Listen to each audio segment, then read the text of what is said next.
Go. We're live. Welcome everyone to this week's Electrek Podcast. I'm Fred Lambert, and I'm joined by Seth Winshaw, who's doing a little better this week. How are you doing, Seth? Good, a little better. I still got some of that flu with me. Yeah, it's been going around. This week, another insane week for the EV news, especially because of the Tesla earnings, but also a bunch of other stuff that we're going to get into. But let's start with the earnings. 2 quarters in a row that they're making money. That's a first ever for Tesla, and not just barely. They're making a few million. Yeah, there was a decent amount. I mean, I thought that the street was a little bit optimistic with the $2 per share non-GAAP revenue, but they ended up delivering like 198 or something, 193 per share, which is basically meeting the profit a little under expectation, but that's it. Revenue was higher than expected. I mean, we knew that the revenue had a good chance to be higher because of there was still a big uptick from Q3 to Q4 in terms of Model 3 deliveries, but a lot of the deliveries ended up being mid-range Model 3 instead of the higher-end version like the previous quarter. They still managed to increase revenue. And there was a bunch of other interesting stuff that came out of those earnings. But in terms of actual financials, Elon insisted that he thinks he's pretty confident that he's still going to turn a profit in Q3 despite a more difficult market at this point. And also they have to pay back was it $920 million convertible note or something? Pretty much $1 billion off the top line is gone. Yeah, but they have the cash to do it, so that's a good news. Yeah, they got the cash, but that cash might be used in other ways as well. So hopefully they make a profit this quarter. Yeah, no, I think the focus is going to be like they don't have to turn 100 million in profit this time. Just be able to set you made a profit so that you can stay true to the promise, or at least the guidance that Tesla is going to be profitable every quarter starting from Q3 2018. So that was because that was a big commitment that Elon did at that point. And at that point, we're talking 6 months ago now, more than 6 months ago, because he made that the announcement before the Q3. Not many people was convinced that it would happen even for the first 2 quarters. So now they have 2 quarters in a row and looks good coming forward. And I have to say, a lot of why Tesla is going to be profitable, I mean, a lot comes down to spending management. I mean, just the capital expenditure for they released their projection for 2019, and they are predicting only 2.5 billion. Did I get it right? Yeah. Sounds right. 2.5 billion for the year. Yeah, that doesn't sound like a lot, right? Way down, or not way down. You know, they made like many mentions in their earnings call of how they're finally getting a handle on spending. Mm-hmm. It does seem like they're cutting out just about everything, all the fat, I guess. And of course, we got that email a couple weeks ago where Elon said again that when they're slicing off 7% of the labor force, they're also cutting out all the extra freelancers and temps and contract workers as well. So they're very lean right now. Yeah, that will help for sure. But Tesla has so many projects in 2019, from the Tesla Semi to the Tesla Model Y. Tesla Model Y, it's going to be a lot of expenses in equipment for, even though it looks like there's not going to be a new factory. It's coming out only next year. There's going to be a lot of spending. There should be a lot of spending for it this year, and some work starting from the pickup truck too. We're going to get into that. There's going to be a lot of project going on that are going to require some capital expenditure, but it looks like Tesla is ready to approach that very lean, which hasn't always been the case. So yeah, I mean, I guess they learned some stuff with the Model 3 build out. The Model Y is going to be a little bit similar to the Model 3.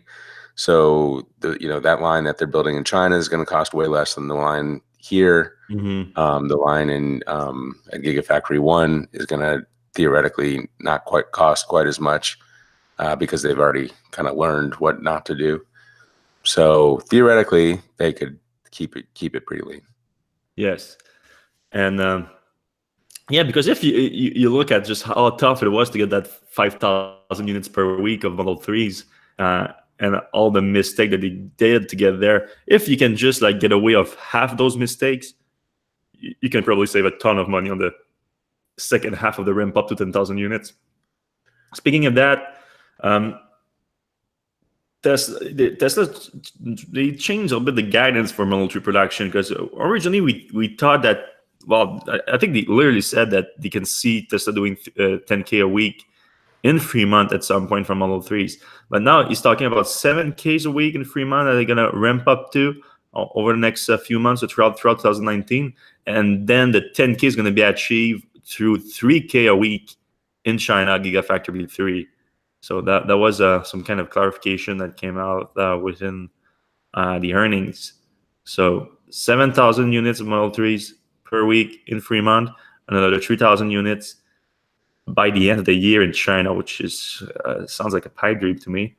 I mean, and then if you look at the Gigafactory right now, the site, it's a bunch of dirt. There's a lot of movement, a lot of construction going on already, but it's still just a pile of dirt. Yeah, and within 11 months, there's some pretty good optimism over there.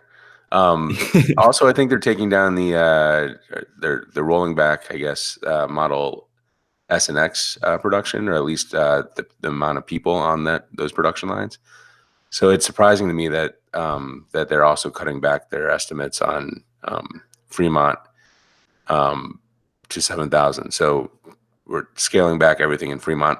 Although that being said, the factory is full right now. Like there's nowhere for people to park. Been like that for a while too. Yeah, maybe they're kind of getting a little bit of realism in there, like what you can actually do in Fremont. Also, Fremont isn't where the cheapest labor force in the world is. It's Silicon Valley. So maybe that's an understatement of the year. Not the cheapest labor force. No. Yeah. So maybe the economics of Fremont aren't making as much sense as they used to. Yeah. And that's a good segue to Model Y and the production plan, which we got a little update on throughout the earnings, with Tesla confirming that they want to reach volume production by the end of next year, by the end of 2020, which is already, they already said that they want to start production by the end of next year, and it was still volume production. But what volume production means is, like, I think more like Model 3, like what Model Y in 2020 and 2021 is going to be. I feel like it's going to be Model 3 in 2017, 2018, which was, we started production very slowly during the last half of 2020. Yeah. And then there's going to be a ramp up the volume production in 2021. But Tesla is, as usual, being a little bit more optimistic here. What was crazy about that statement was they said most likely happen in at Gigafactory 1. So not it's going to happen at Gigafactory 1, most likely Gigafactory 1. And then in the conference call, that was in the shareholders letter. So like it's black and white, it's written on black and white. But then Elon also made a similar comment where he said Gigafactory 1, but then he put like a little question mark around it too. So I'm not sure what's that about. I assume that there might be like another deal going on, that like maybe they gonna take over a GM factory or something that's far-fetched. They're still working towards that, but they most likely think that it's gonna fail. So Gigafactory 1 is the most likely option, hence the mention of most likely. But it's weird that you have a large-scale vehicle program and you don't know where you're gonna put it. Yeah, and they're talking production in the next 2 years. Within 2 years, they're going to have a volume production of that vehicle, and they don't know where that's going to be. And that sounds a little bit insane to me, because normally any other automaker, if it's 2 years away, there's already a production investment being made in terms of equipment, machinery, dial, stamping, and everything. I mean, they're already starting to hire people 2 years out. Yeah, that too. But at the same time, we have to give it to Tesla and what Elon said, because you said that they have approved the prototype and everything, and the prototype shares 70% of it. More than that, 76%. He said, right? 76% of parts with Model 3. That's what he said, right? Sounds familiar. Yeah. I don't remember. No, I might be losing 70 or 76. So anyway, both number would be impressive either way. So if that's the case, at least it should facilitate the launch of production. But I mean, at the same time, it's going to mean ramping up production of those parts, and that has been difficult too for Model 3.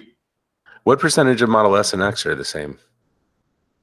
He did release that at some point too, and it was ridiculously small. I think it's going to be like it was closer to 30% or something. It's basically the powertrain. The powertrain is the same. Right. Powertrain, battery pack, and everything is the same there.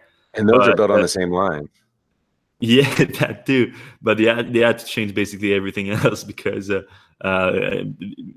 was too many. They put too many restriction on themselves with the more the seats, like the third row, and the more ambitious seats. Of course, the Falcon wing doors change the whole body of the car if you have Falcon wing doors. Which brings me to another point. That basically confirmed that there's not going to be any Falcon wings doors, right? If you're sharing over 70% of your parts with Model 3s, how can you make that happen? With unlikely.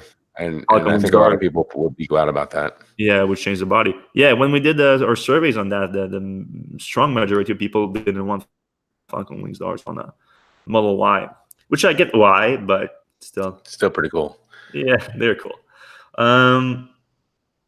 Yeah, so very aggressive production plan for Model Y, and still not confirmed at Gigafactory 1, but it looks like it's at least a backup plan, and the main plan might just fail. So it's going to be either that, or we've heard Tesla looking at like factory locations still in California again, which, to your point, is a weird in terms of a labor cost. Just the labor cost between Bay Area and going 2 hours away. No, what is it? 4 hours away at the Gigafactory in Nevada, maybe from Fremont. It probably depends on the weather, but yeah, I think 4 hours is safe. That's what your Tahoe commute is. Yeah. So just that alone, you go 4 hours east, and the labor costs are already a lot less. But Tesla's also having some difficulties like hiring in this place because it's also not in the middle of nowhere, but as close to you can be in the.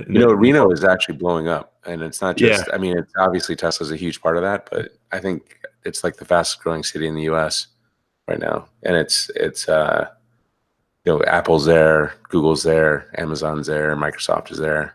They all have the data centers. They all have knowledge centers as well. I think the University of Nevada. Plus, there's a lot of really nice ski resorts out there. We were out there for Interbike, and I couldn't believe how much fun that place was. So it's kind of like Vegas, but like a little bit more woodsy. Yeah, a lot more woodsy. No wood in Vegas. There are a few other interesting comments made during the call, especially what Elon mentioned the pickup truck again, and they are aiming for an unveiling during the summer. So there was some speculation that it could be at the same time as the Model Y. Model Y was maybe planned for March, but that isn't confirmed yet. So that means 2 events probably, right? Or are they moving Model Y to summer at the same time? I think that's still a possibility. So either 2 events, or Model Y could also be pushed to summer. Either way, I kind of wish Tesla would just, and as you said a bunch of times, just come out and say we're building a pickup truck, just so Ford, the Ram and the Chevy Silverado sales will just cut off of that. Yeah, well, opening the reservation, I think, is the most important thing, just to show. Just like it worked with the Model 3, just show that demand for it, and they'll start freaking out. Yep. A lot. Also, some interesting, if not crazy, comments about self-driving. That's a quote, word for word, from Elon. When will we think it's safe for full self-driving? It's probably toward the end of this year, and then it's up to regulator to decide when they want to approve that. All right, so he's been saying things like that for a while now, but that's just as clear as he ever said it. He thinks that Tesla would have the software ready by the end of the year, and then they're gonna be working with the regulators to see if they can actually push that to cars, which they're gonna be able to in some markets. Some markets want to be on top of that. They want everything that applies to it, and they're willing to take a little bit more risk. But at the same time, if Tesla is ready to do it, they probably that means they've been doing their research a lot, because you want to be the first to market with that because it has incredible impact. But the first to market has a huge responsibility to be safe, because you're gonna screw up the party for everyone else. Yeah, you don't want to. You also don't want to kill all your citizens. Yeah, and to be fair too, a bunch of other companies have been targeting the end of 2019, but like Waymo, for example. But Waymo is just not the same, because Waymo is a geographically locked markets that they are going after, and they need to map out the whole market and things like that. So they are aiming to release a service in Phoenix by the end of the year, commercially. I mean, because they've already been doing some pretty impressive stuff. But Tesla, they are talking about really a real full self-driving system where you let the AI go, and with the sensor equipped in the car, should be able to handle everything, or at least most things. So that would be impressive. You made a few comments on what they are actually working on. Advanced Summon is probably coming this month, and that's going to be enable the system to navigate complex parking lots. So we've been talking about that for a while now. But he says that they are also looking at traffic lights, stops, and everything that autopilot basically doesn't handle right now. He says that in the current version that they have, it handles about it works fine 98% of the time.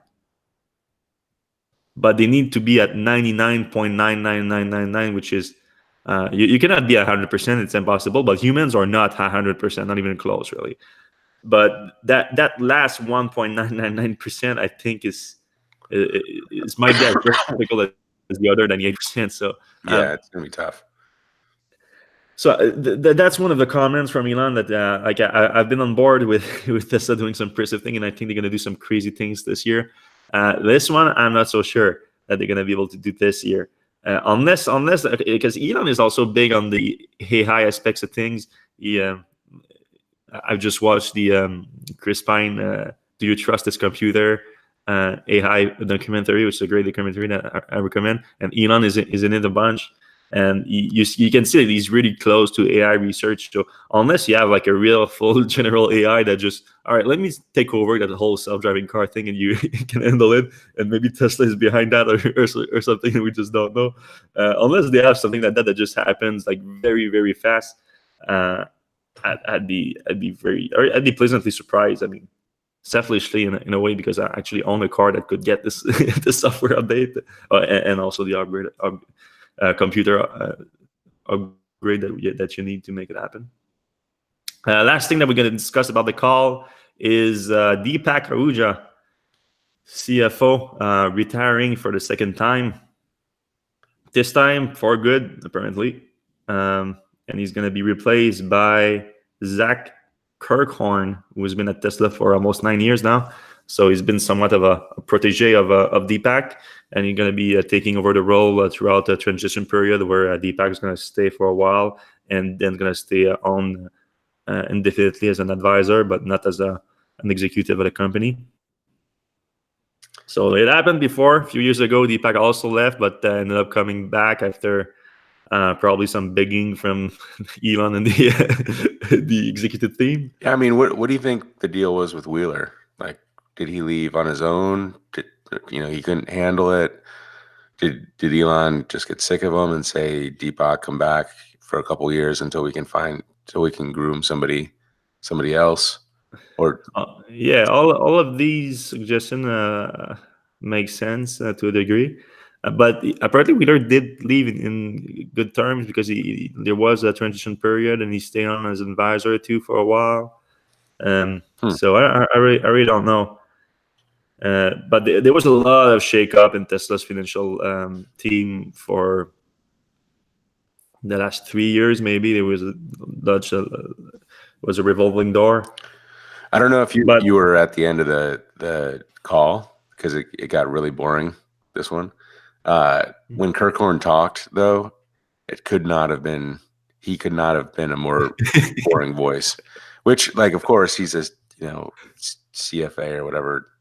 But it was his first time too. Maybe he was nervous. His first time, nervous, like no prepping and no tutoring from media types. But like, man, it's gonna be rough seas ahead if we gotta listen to this guy. Deepak was never also a big character and everything, but he was good. I mean, especially for sure. I'm with Elon a lot of times when it comes to like the boring analyst questions, and especially when it's like literally half of the analyst question I felt in the last call were things that was answered in the shareholders letter. So unless are they not giving enough time for them to read the whole letter and everything, or I don't know. But and Deepak is really good to just like you're gonna repeat the letter real quick and say the information is in there.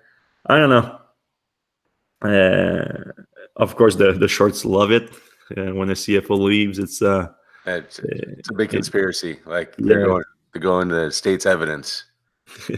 But yeah, I don't think it's that big of a deal. And I like the fact that they went with someone in house, especially someone who's been there for 9 years. So because you cannot argue against Deepak's skills as a CFO, because for his tenure from 2008 to now, like Tesla could not have been an easy company to lead the financials of. So kudos to Deepak. I'm sure he's responsible for a lot of Tesla's success over the years. So shout out to him. And the fact that it looks like this guy has been working with him for 9 years out of those 11 years. Yeah. I think it bodes well for the department. Right. So he's not going to be surprised by the way things work at Tesla. Yeah. I think some folks come in and they're just like, whoa, this is crazy. And he's been working under a guy that's been making it work with that craziness for so long. So he probably took some skills. All right, moving on from the earnings, we go to technology stuff again. The new software lock battery pack from Model S and X. So this is a bit disappointing because we've been speculating a lot on that over the years, and we were focusing more on the best possible option, which I think would have been a new harmonization of the hardware architecture for the battery pack Model S and X with Model 3s with the new 2070 cells and everything like that. Instead, the solution they had for the replacement of the 75 kilowatt battery pack is basically the easiest one that they could have made. That looks like they are sticking with only producing the 100 kilowatt hour battery pack, but they're going to produce a software locked version to be a little bit less expensive. And at the same time, they are moving away from the naming scheme of using the kilowatt hour capacity of the pack as a name for the car, or even as any reference. They're not even telling you what the capacity is in any of those packs. But we got a confirmation with Tesla that they're sticking with the 100 kilowatt hour pack, and there's no hardware upgrade at all. It's just software stuff and marketing stuff. So now the Model S and X base version are just called Model S and Model X, and they are equipped with the 100 kilowatt hour pack, but it's software locked at what looks like about 80%, 92% of the capacity of the pack. But they're not telling you that. They're just telling you the range. So Model S starting at 310 miles of range, which is the same as the Model 3 long range. And that's probably not a coincidence. $85,000. Model X with the same software lock pack, 270 miles, $88,000. More expensive than the previous version, the base version of both of those cars, but you get a hell of a lot more range too. So it's about what, $10,000 more dollars, but 60 more miles, more than that. Yeah, and it's not just more range. Basically, you know how like every night you don't really charge your car all the way up because that's not good for the battery. When you have a software lock battery, you can charge it 100% every night because you're not hitting that software lock portion. That also means that at superchargers, it's going to charge a lot faster at the end, than a typical battery.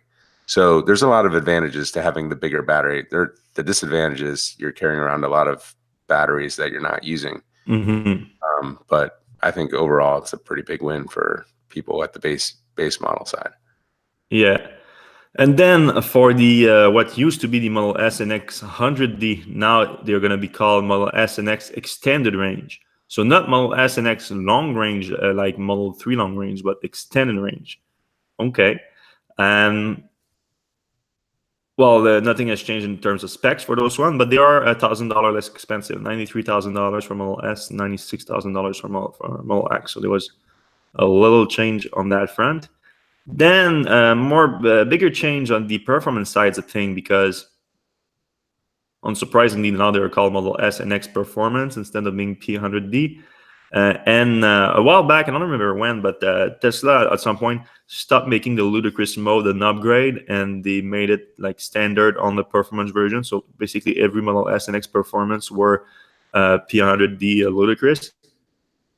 Now Tesla is unbundling those the ludicrous upgrade from the performance version, so you can just buy a Model S and X Performance, which starts for Model S $112,000, Model X $117,000, and you get 3 seconds 0 to 60 for Model S and 3.5 for the Model X. It's 20 grand to go 0.6 seconds faster.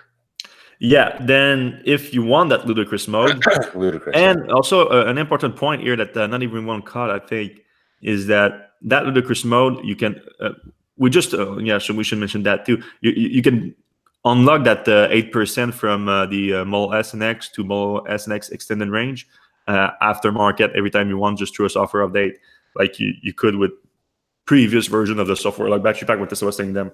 Yeah.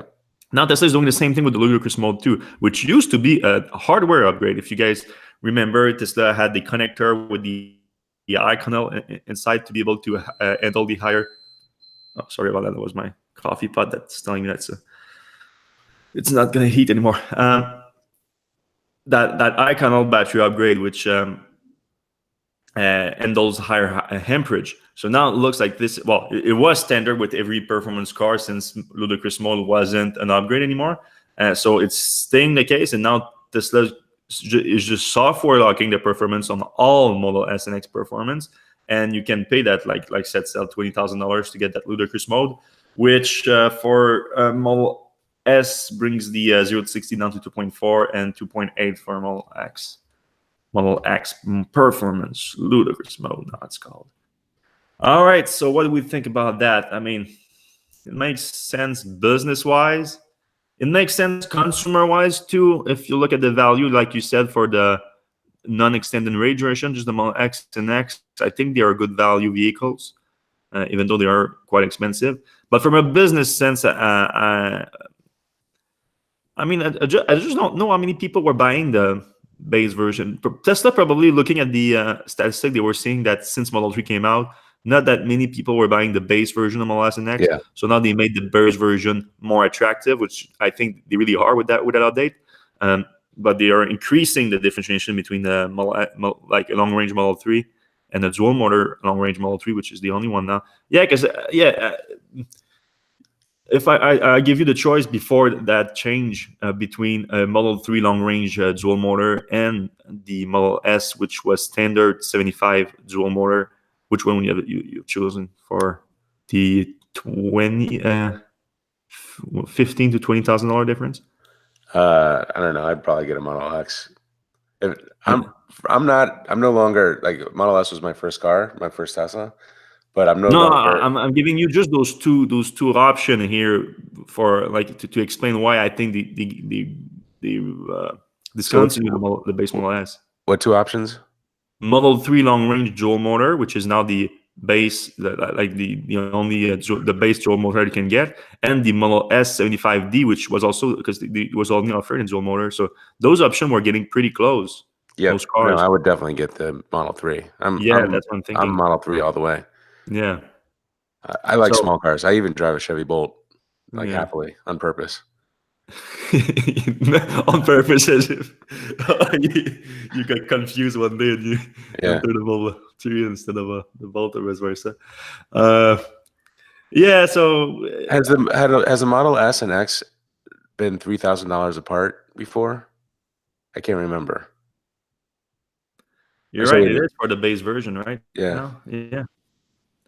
Yeah, I think 4,000 might have been the closest before. That's a good point.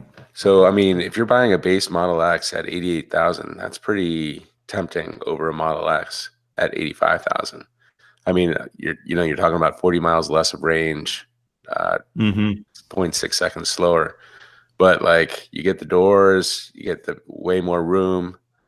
It's like that's a pretty good price for a Model X new. Mm-hmm. Um, Yeah, and those, yeah, but like I said, with the software lock, they are attractive, really. So I think it's a good deal, but I think it's still the easiest solution to someone with the old diamond from S and X problem. I think a new battery architecture would have made sense, and I feel like it still has to come at some point in order to enable the supercharger V3 charge rate and stuff like that. So we'll see. And there's still the interior refresh that we know is coming later this year. Yeah, so it was interesting though because I remember Elon saying at one point that they were going to switch over the Model S and X to the 2170 cells, and now it sounds like they're not going to do that. Mm-hmm. Is that weird? I mean, is it possible that they would discontinue the Model S and X and they'd have a new Model 3 huge or Model 3, whatever?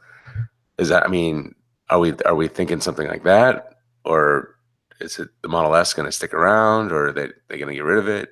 Like what he said word for word, I think he said we have no plan right now to change the Model S.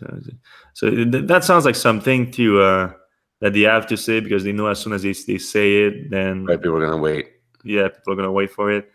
So I'm not so sure. Maybe it's a deal also with Panasonic, because Panasonic, all those cells are coming from their Japanese and their Asian factories, and maybe they still need to get less supply. I don't know.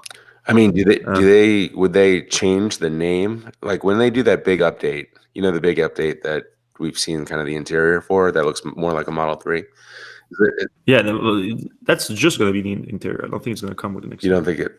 I mean, that's such a big update interior wise that I wonder if that's going to be a different name, like a Model S, whatever, or Model X, whatever. I don't know. I feel like Model S and X are here to stay. I think they're going to be long-term vehicle programs for sure. All right, we're going to talk a little bit about Tesla Corsa. We went there, myself, Jamie, our contributors, and Scott Buscemi, our videographer, to take a look at this fun event, which is organized by Untucked Performance, the well-known Tesla tuner based in California here. And very fun event. Basically, the goal of it is to give, because for most people, myself included, for most Tesla owner, I think when you buy a Tesla vehicle is the more powerful vehicle, the more capable vehicle that you have ever bought. And most of us drive them on the street every day with only using a fraction of the capacity of the vehicle. So what Tesla Corsa does, it's a full day track experience at the racetrack to give the opportunity to those owners to explore the limits of the performance of that car. And boy, is it fun. I didn't have the opportunity to drive it, of course, because my Model 3 is just not in California right now. But there were 50 other owners there to have fun with it, and it was fun talking to them. And first of all, one of the interesting thing about it, it's open to all Tesla owners, and there's a ton of Tesla owners in California. But they had only 50 spots, and out of the 50 spots, almost all of them were Model 3s. Most of them performance Model 3s. Most of them performance Model 3s with the track mode on. So I think that was the really the attractive thing for people to go on the track and use that track mode that you don't get to use a lot, and was really impressive to see owners like really testing the system in a somewhat safe environment. And we have to say pretty safe, because they push their car pretty hard, and we've seen one guy crash into the wall, but he was okay. His car was mostly okay too, and a few other people ended up spinning out of control, but with no big damage. I think maybe one person blown their tires during the spin out, but that's about it. And they did some interesting time. We got some fun data out of it, because a lot of people were running stock car, then stock car with a few modifications, some stock car, then some pretty hardcore modifications, so non-stock. If you look at the actual times here, the best time for a completely stock car, let me check. Completely stock was even Eugene Brannigan, who I think is the one that actually crashed his car at the end of the day. He ran a 2:05.4 a lap in the completely stock Model 3 on track performance. Then you look at the next best car on a stock car without using track mode, it's 2:11.2. So that can give you an indication of just like the potential for track mode here. Then the fastest time on a Model 3 without slick tires, which can make a big difference, that was Kevin Becker, a SpaceX engineer. There was a Model 3, but there was some modification on his car. He had the new coilover for unplug. He had also the performance brake in the front of the car from unplug, different wheels too, more performance tire, and he had the unplugged lip, which helped a little bit with downforce. And unplug actually claimed that it increased aerodynamics too, so you can leave it all the time and still get good range out of it. So he did a 2:04.8. Which is impressive. But the best time of the day is Cameron Rogers. We've been reporting on Cameron's exploit as a Model 3 performance driver for a while now. He's been breaking records at a bunch of tracks all over California. And he came down to Bottom Willow here, and he managed a time of 1:58.8. So he was the only one that broke under the 2 seconds time. But he had slick tires. And the modification of his Model 3 is a little bit more extreme. He also has a different lip, but if you go see the pictures on the Electrek, the lip is a lot deeper, a lot more downforce, and probably kills the aerodynamics of the car. He also has a crazy spoiler in the back, a long spoiler. But those guys are more like amateur racers that do it frequently and everything. But a bunch of people are also beginners, and we're really learning the track. Their cars for the first time, so that was a ton of fun. And they want to do it a lot. They want to do it a lot more, and not just in California. Give it the opportunity of people to do it somewhere else too. So you can sign up on Tesla Corsa's website and tell them where you're from and everything. And if they have enough demand in some region, they're gonna try to organize a bunch of different events throughout the year at a bunch of different locations. So that would be cool. Also, I want to note something that's interesting because it kind of reminded me why we do this whole thing anyway. It was my first time going to Central Valley in California, and I was really shocked when I went in the grapevines a few times, but just never come out the other side. And when you actually come out on the other side, the smog you have in that valley, it's absolutely insane. Like you see it right away as soon as you're in the valley. It somehow just capture all the air pollution from the Bay Area, from Los Angeles, and it just ends up right in that valley there where you grew all the food from half of America, basically. And it's really shocking because especially we were at the track, and half the day the track was gas-powered cars, so you can smell it, you can hear it, you can do everything. And then you have 50 Tesla that ends up on the tracks, complete silence except for the rubber burning and everything. And you start thinking, man, if everything was like that, that smog would probably not be as significant as it was. Have you ever seen that, the Central Valley set? Yeah, it's disgusting. I used to fly planes in California, and I would fly into Paseo Robles, which is kind of up there, and it would always be like, I mean, it's gross flying into LA a lot of the time. A lot of the time, you just like you're above LA, and then you come down, and you can see just the soot layer. Mm-hmm. It's even worse. Like you've seen it. Yeah, well, so that's a thing too. I thought like Los Angeles has to be worse. It's a big city. It's a huge city. Like, many millions of people are there. But you see the difference right away when you go in the country like that and you go in the valley. It has to be because it's of the mountains. It's like it's really surrounded by a pretty significant mountain range all around it. Yeah, there's not a ton of wind there either. No. And I think there's like a lot of agricultural pollution as Yeah, well. Jamie was telling me that. It was telling me that two things, like there's a huge highway there, Right. that there's a lot of trucks that go on that highway. So Tesla Semi, you should take care of that highway right Yeah. away and just replace all the trucks there. And agricultural equipment also, like the regulation for those things are for the emissions that they emit are not as strict as everything else. So, and it is crazy. Like half of the agriculture in the country comes from that area, so it's really like kind of gross.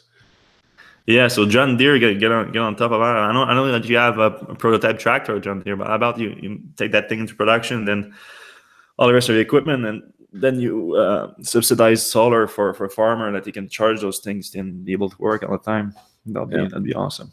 But yeah, Tesla Corsa, very fun event. Shout out to Ben Schaefer and Unplugged Performance for inviting us. And go check them out if you want to have some fun on the track with your Tesla. All right, quick news that came out last night. Tesla officially launched a Model 3 in China. The first Model 3s are performance version are coming out, being delivered. But they also launched today the rear-wheel drive long-range version in China. So that's interesting because the model doesn't exist in the US anymore. Well, it's not available for sale, at least. And they haven't. We've been thinking basically that Tesla is going to bring back the model for Europe and for China throughout the ramp up, but now it's confirmed they did it, and they did it starting with China. So the pricing is right now the Model 3 performance that they're delivering will start at 566 RMB. What's RMB or what does it stand for? Chinese yen. $83,000, and now the new rear-wheel drive long range, $64,000, and of course the long range in the US for the Model 3 starts at $51,000, but that is dual motor version. Yeah, and part of getting to China really quickly, I think quicker than they would. I think they would have just done Europe if they had the choice, is because those the trade war is happening. And they mentioned this a little bit on the conference call, but they want to get as many cars into Chinese hands as they can as quickly as possible. In the event that the trade war is escalated and the what is it at now, like 20% tax, and then it's going to go up to 50%.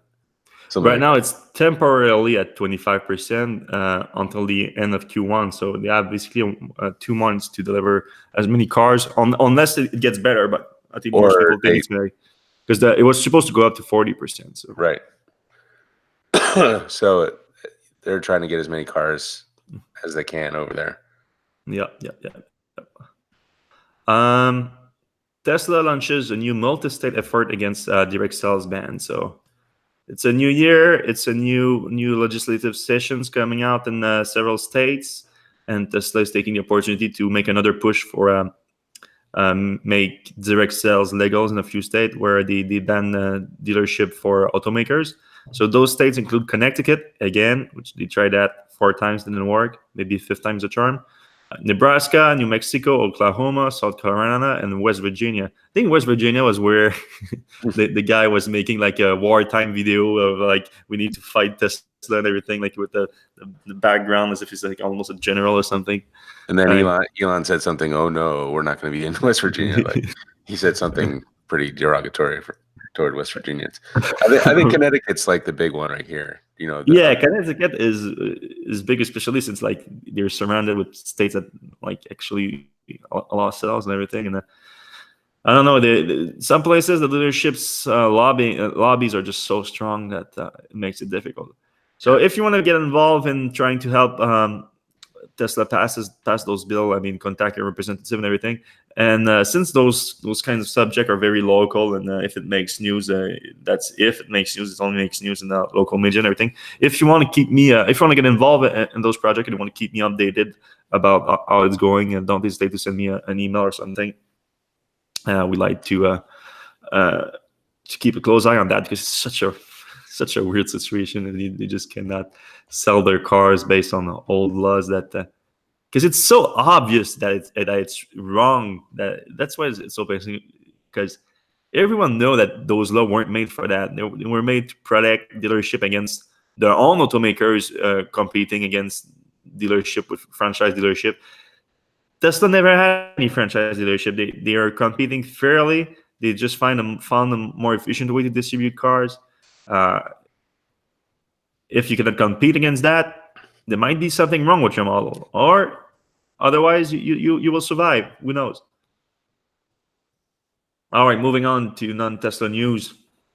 Yesterday, I came back from Northern California to where I spent a few days, a full day, testing out the Kia Niro EV. So it's the next generation EV from Kia after the Soul. Now they have the Niro, which of course we already know as a gas-powered car, and then as a plug-in hybrid. Now they have an all-electric version of it with the same 64 kilowatt-hour pack that we already seen on the Kona EV. But the Niro is a different packaging than the Kona, different car really. And I came out of the day with the car very impressed by it. I think there's a few things that bugs me, but they're all non-deal breakers. I mean, things like just the charge port being on the fake grill in the front end, which makes the whole front asymmetrical, which I think makes no sense. It just never happens with cars, so it's just things that bother me. For a few other things like the driver assist system are just are not great. The ping pong between the lines and everything, but you just don't use it really. The active cruise control is pretty good though. I'm gonna give it that. The active cruise control was decent enough.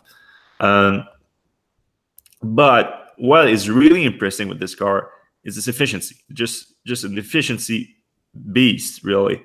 The actual EPA range estimate is 239 miles, which you'd think is a lot less than the Kona EV, which get 258 miles. But the Niro is a bigger car. It's much longer than the. Is it taller? A bit taller? No, a bit wider. A bit longer, and yeah, not taller, but it feels taller though. When you're inside the car, I mean, in some angles, the car actually looks like SUV. It's not an SUV; it's a crossover. But I think the form factor is really appealing, much more like SUV-like. And when people say 39 miles estimate APA, you can actually get that out of that car.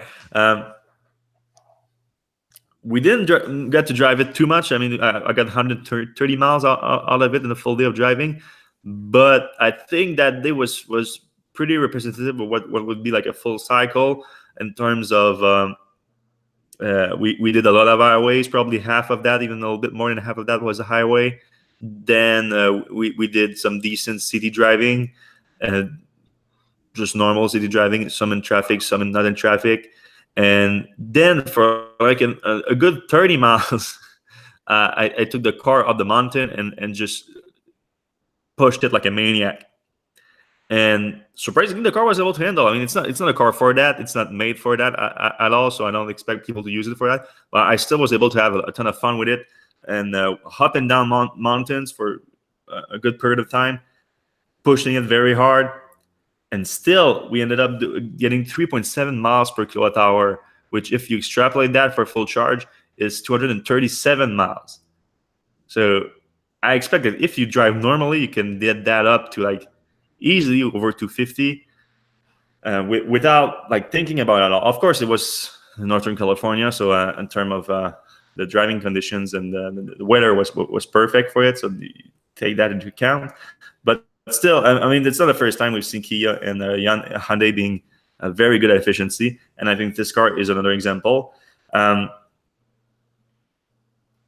Now, they didn't want to confirm the pricing, so like I call that car one of the most important EV to hit the market, and it's true if the pricing is reasonable, which we think it will be. But so what we can do is extrapolate from the pricing in Europe, and our next story is actually we can talk about that around. Hyundai released the Kona EV pricing in the US starting at $36,000.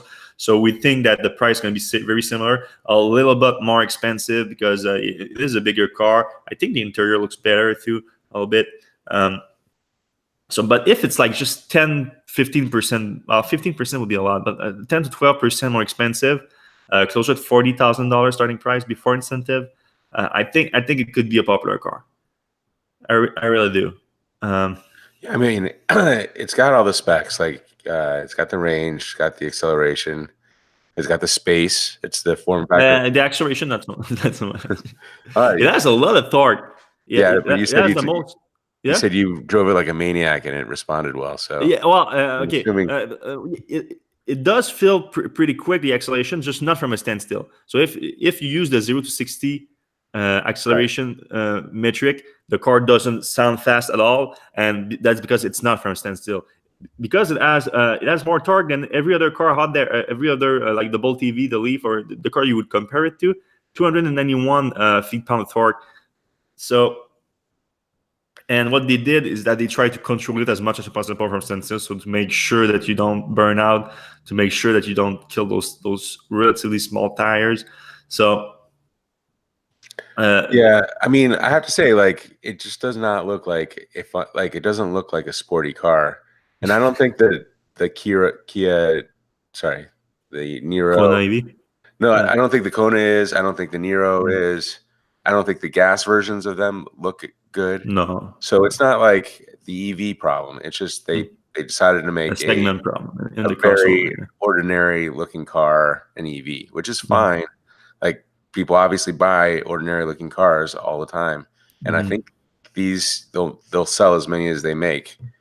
But Yeah, that's the next issue. Then, as many as they make. Pleasantly surprised, because I thought it was going to be the same thing as the Hyundai for with the Kona EV, which they already announced is going to be limited to California. It's going to be and whatnot. They actually said that they want to sell those in 12 states. So 12 states, that's all the CARB states, plus Georgia, Texas, and Hawaii. So those states, they don't actually get the credit. So we have to give them credit for that. It's not completely compliance car. But they didn't say that they have plans to sell in the 50 states. So it's not a full normal vehicle program either. So I'm not completely on board with that. But the reason why they're limiting to 12 states is that the production is going to be limited for sure. James Bell, the director of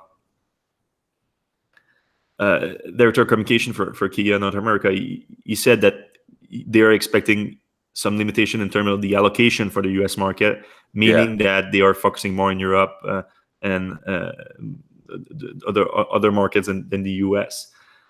Another very worrying comments that they made during that press event was that they gave a projection for the tax credits. They said that they expect to still have the $7,500 tax credit until 2022, 2024. And we know that the limit for the tax credit is 200,000 deliveries.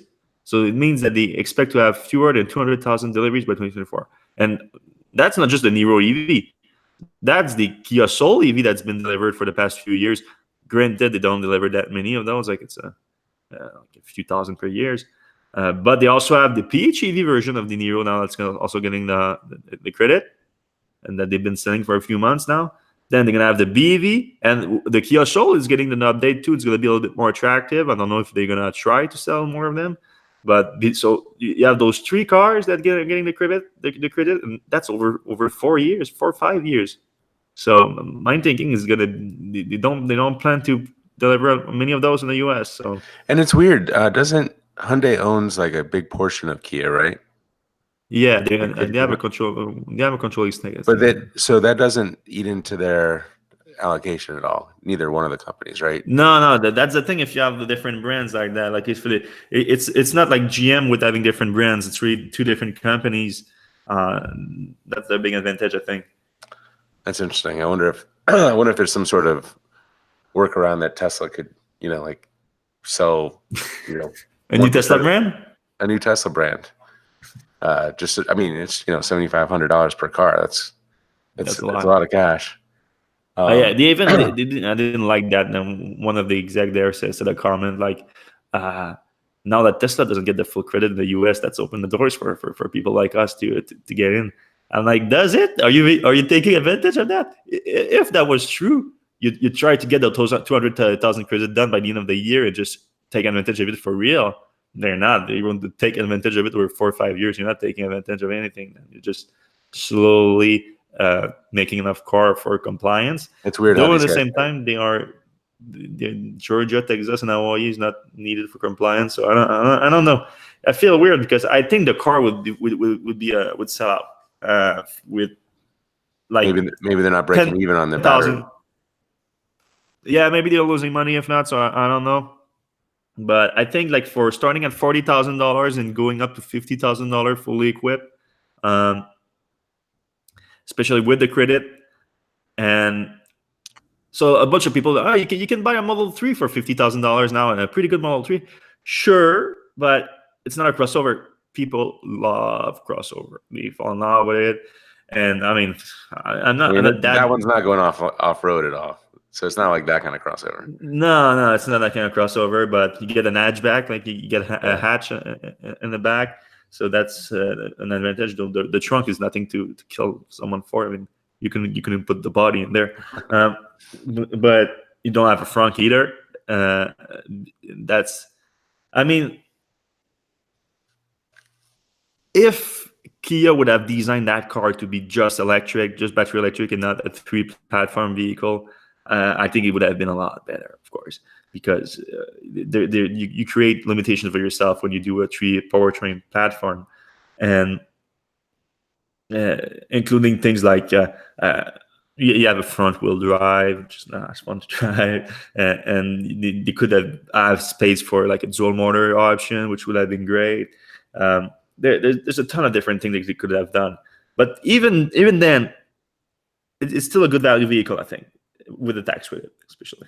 Yeah, I think people will buy all of them. I think they're gonna have a hard time keeping them on the lot. Mm-hmm. So, all right, so some European sports cars came up this week.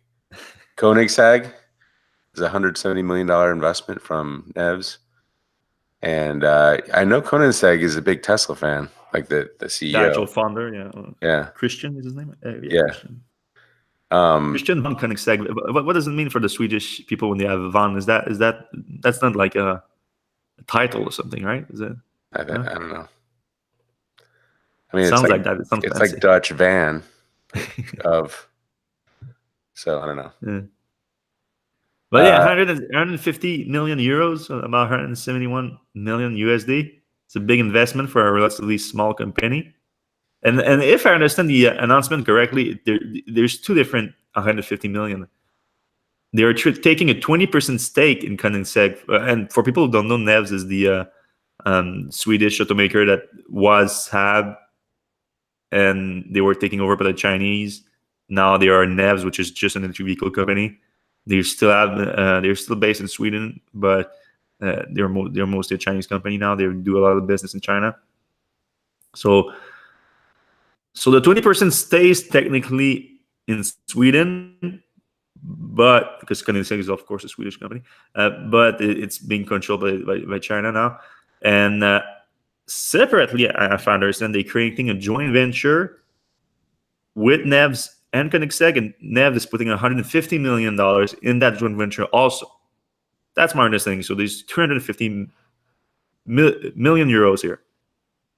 A lot of money from NEVs. But of course, we just reported that NEVs secured like a $2 billion funding from Evergrande just a few weeks ago. Evergrande is, of course, best known for their huge investment in Faraday Future too. And now they're investing in battery manufacturer too. So Evergrande wants to take over the world with electric vehicles, and not just China. They want everything too. So and in the announcement, Koenigsegg said that he want to accelerate the electrification of it with that money. And like you said, he's a fan of Tesla, and he's made a comment recently about the Roadster, and because of course the Roadster is going to be a supercar that's going to make a lot of other supercars, including Koenigsegg's, look bad. And he said that he was embarrassed when he saw those specs. So I don't know. Maybe they're gonna get their own super all-electric vehicle coming. And then, so we have some charging news from the Volkswagen Group. Taycan owners will get 3 years of free charging on Electrify America's network, which seems nice. When they're working. When they're working. Well, I mean, I think they're back to working like they used to work. Yeah, but even because no, okay, you're referring to the high powered shutdown when they shut down all the high powered version, but I'm referring to when I actually tried to charge at one at the 50 kilowatt station. So that wasn't even one with the liquid cool cable that they had to shut down, and that didn't work either.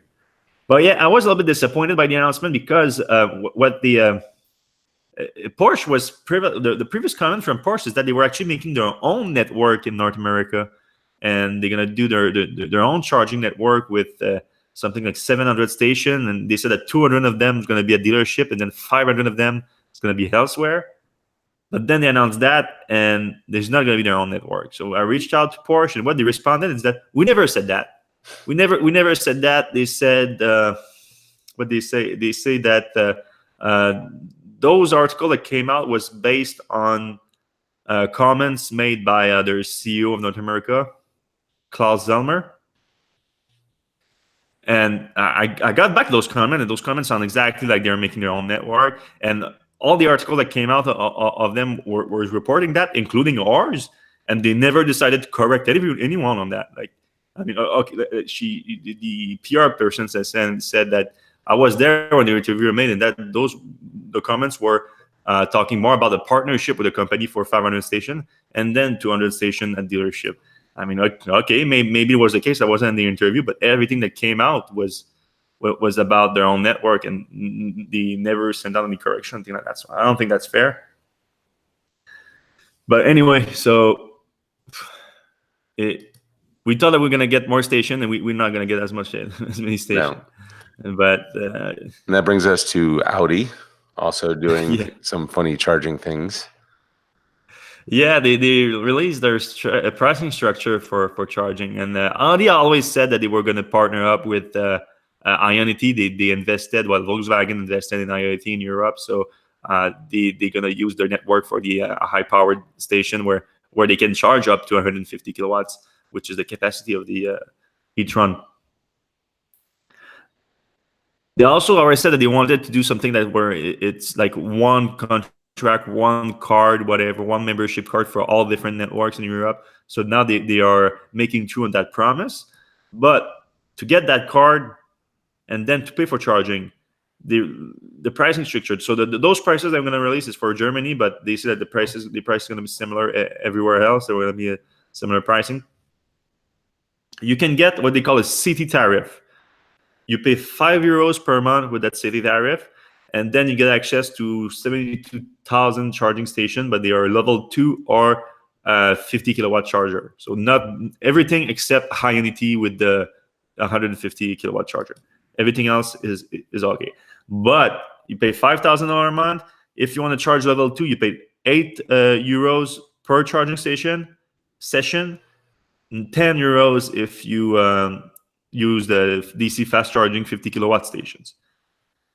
They don't charge you per kilowatt hour. It's just you show up, you pay for one charging session, and that's it. But €5 a month, then for the 50 kilowatt, €10.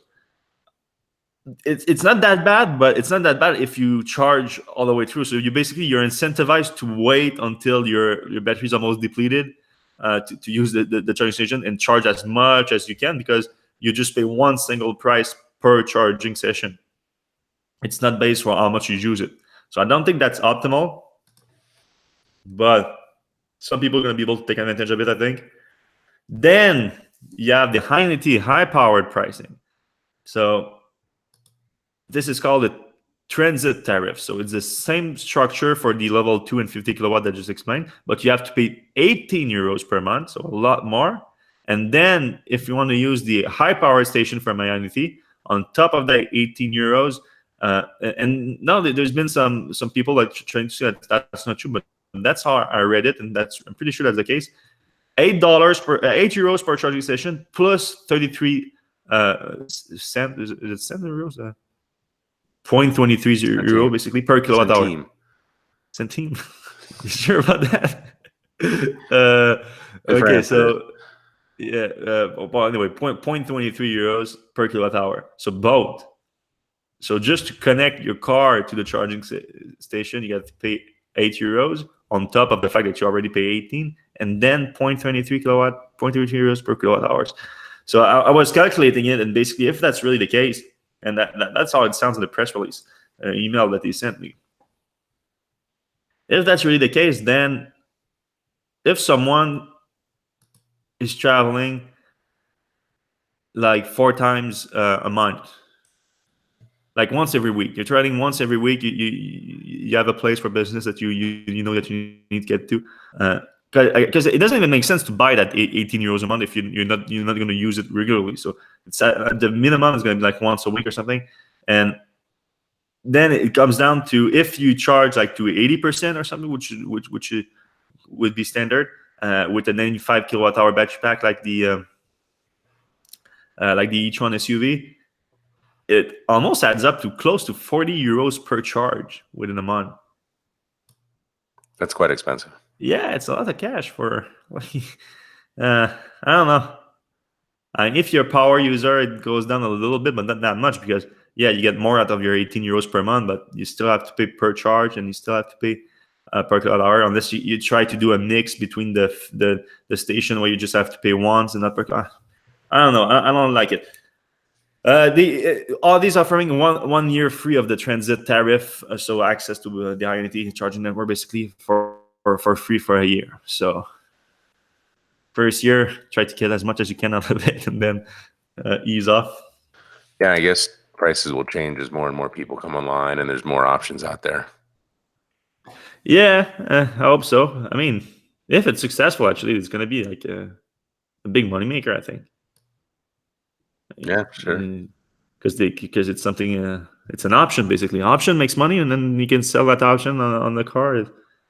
Yep.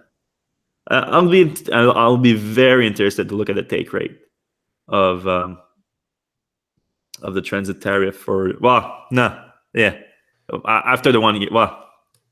Is it always going to be 1 year for new buyers, or is the way they said it's not just like for the next year? It's for every new buyers they get 1 year, and then do you fall directly into the paid program after that? Like, is it like a software free trial for a month, and then you get to automatically back in? So I don't know. I don't know either. Yeah, there's nothing big this supercharger. No, they really should copy Tesla's model on that front. It's really and the simplicity, and like you don't have to do anything. You just go up and you plug it in, and that's it. And even though we've been complaining now that they increased the price, everything, but even though they increased the price is still a lot more simple than this. No price per charge, no price monthly per charging session, per kilowatt hour, just per kilowatt hour or per time where unfortunately they cannot sell per kilowatt hour due to a regulation. But it's still a market that's in its infancy right now. I think people are still figuring it out, and that's an example of it. Hopefully, it's going to mature a lot in the next few years. It will undoubtedly mature a lot in the next few years because it's becoming such a big business now. It's going to be a huge business. There's going to be 1 million cars sold per year. It's going to be a very important business, so I think it's going to mature a lot faster. Anyway, let us know what you think, and thanks a lot for listening this week. And we're going to be back here next week, same place, same time. See ya.